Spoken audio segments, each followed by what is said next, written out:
Are you a buyer or seller who's concerned about the Q4 2024 market conditions and are currently unsure where it stands in your county and how it's affecting you?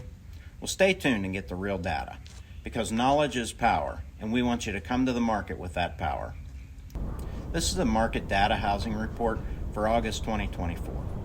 And this is vitally important for creating and adjusting your strategy. And stick with me to the end for some additional resources that'll make all the difference.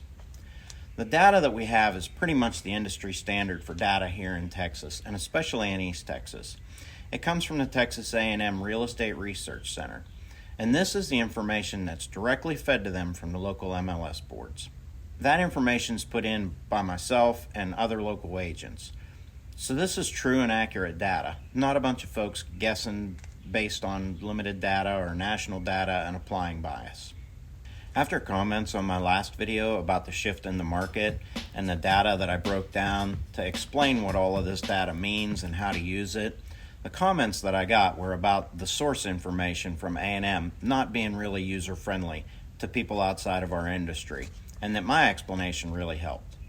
And I've decided that I'm going to make a video each month breaking that data down once it's been released and I've had time to analyze it. If you aren't up to date on the latest market conditions, you could get burned pretty seriously. Be sure to hit the subscribe and the alert buttons under the video so that you get every one of these updates and make wise choices based on facts. Last month, when we reviewed the July 2024 data, it showed some signs of slowing that were to the point that I felt like it was important to discuss it in a video and break it down. The data this month only continues to show further signs of slowing. Now, there's heavy speculation that the Fed will drop interest rates when they meet next Tuesday, and that's expected to give the market a little bit of a boost. Let me know down in the comments what your prediction is for the interest rates and market conditions from now until the end of the year, because it could prove to be a wild ride. Okay, let's jump into the numbers and see where we stand. Starting with Smith County numbers, we see some more tough news. The median sales price went up by 0.2%. And that's pretty much no real change, and that's the best news in this report. If you remember last month, our median sales price was actually down 4.7% year over year, and we sat at $305,000. And this month we're checking in at $318,745. It seems like prices are starting to stabilize and possibly even stagnate a little bit. In the next block down, we see that inventory on the market has gone up by 34.8%, and that's a good bit of inventory when you look at it in relation to the rest of the market data. It looks like a heavier supply of inventory is becoming more of a common story lately. The days on the market to closing has slowed 9 more days, taking us to 84 days to closing. On the right side of the report, you'll see the price distribution chart, very similar breakdown to last month, and it's very typical for our market. The next box is the closed sales. Now, last month we were up 5.1%, and I commented that that was good news and showed continued strength in the market. This month we see that number down 6.8%. Hopefully that trend doesn't continue. The final box is our current supply of inventory. Surprisingly, this number remained unchanged at 5.3 months of inventory. Looking back at this period last year, we see that number was 3.6 months of inventory. So, we're definitely showing signs of slowing and some market stabilization. Now let's take a ride on down to Cherokee County. At a quick glance, you can see some slowing here as well. So, for clarity on these numbers, last month our median sales price was up 9% year over year to $253,000. Now last year there was a little bump in the August data due to some higher priced outliers that skewed the numbers. Because of that special situation, it made the median sales price last year jump to $337,450. Now this year, we're looking at $280,000, and that looks like it's down from last year, but really it's still up a bit. So read into that whatever you want. Active listings are up 2.6% for August 2024, and last month we were up 7.5%. And a year ago, we were up 59.7%. So looking at it in real numbers, Cherokee County is pretty darn close to the same number of listings as last year. The days on the market to closing is now at 100 days. Last year, this period, it was 78, so a little slower than last year. But if you remember last month when we looked at the July report, it was 115 days on the market. So we're slow, but less slow than last month. The price distribution for last year showed some high price special sales that were not on this chart this time around.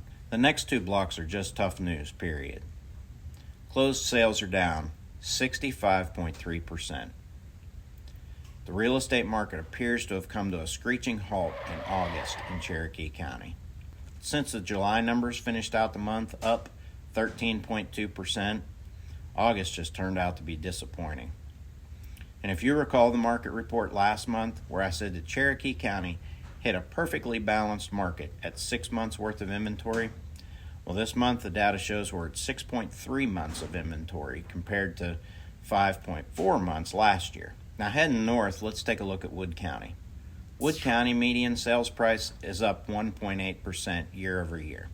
And again, this data looks to be showing higher due to some sales in that $750,000 to $1 million range that skews the data a little bit. Last month, the data report showed median sales was up 5.1%.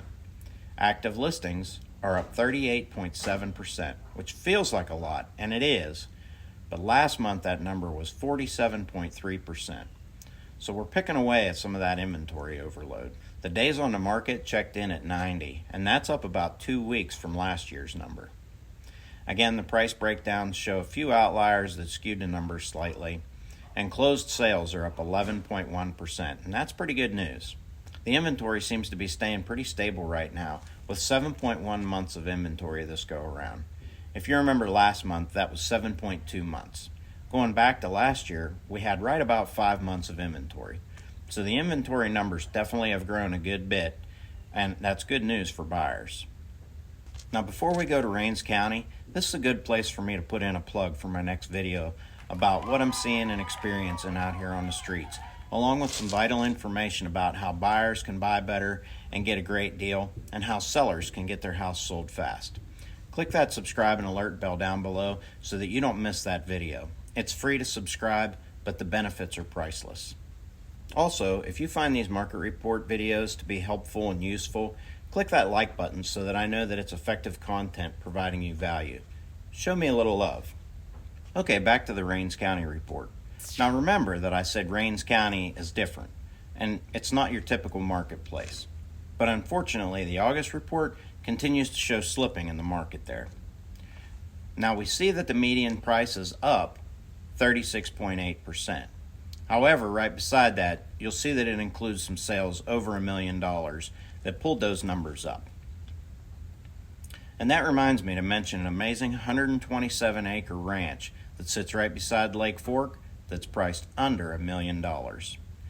It's a great property. Contact me for more details on it. Now, active listings are up 15.4%.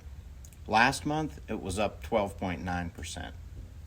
Days on the market comes in at 108 days to closing, and last month it was 148, and this period last year was 141. So some of these farm and ranch deals just take a little bit longer to do. On the right side, you'll see the price breakdown. The closed sales are down 13.3%, and that's pretty tough news considering that closed sales were down 15.4% in last month's report. So for sure the market's cooling down.